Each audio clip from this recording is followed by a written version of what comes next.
Hello everybody, I want to show you in this video you can make a factory data reset with the Samsung Galaxy Note 9.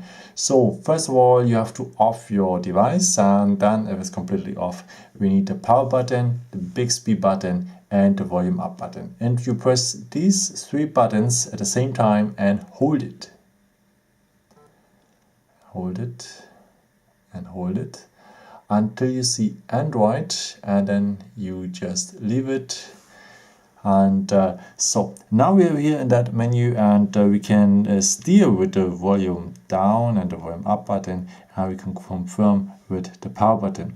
So we want to make a factory data reset, so we go now down to the point wipe data factory reset, confirm with the power button, and he's asking you if you're really sure. Go on yes, go on OK with the power button.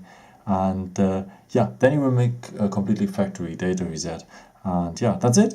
And after you just go on reboot system, so it's already there, and if not you go up with the volume up button or down with the volume down button and confirm with the power button. Reboot system now. So, and that procedure will take a bit of time. So the good one is with that procedure that also if you have problems with display or with the software, you just can work with the buttons. And yeah, this procedure will take a few minutes, and after you are able to activate the phone like at the beginning with the Google account, with the Samsung account, and so on and so on. And yeah, that's it. Yeah, thank you so much for watching this video. I hope I could help you with it. And yeah, maybe if you want, you can leave me a nice comment or give me some thumbs up. It would be very helpful for my videos. Thank you so much for. And yeah, I've created also some other videos if you're interested in, or may just subscribe me.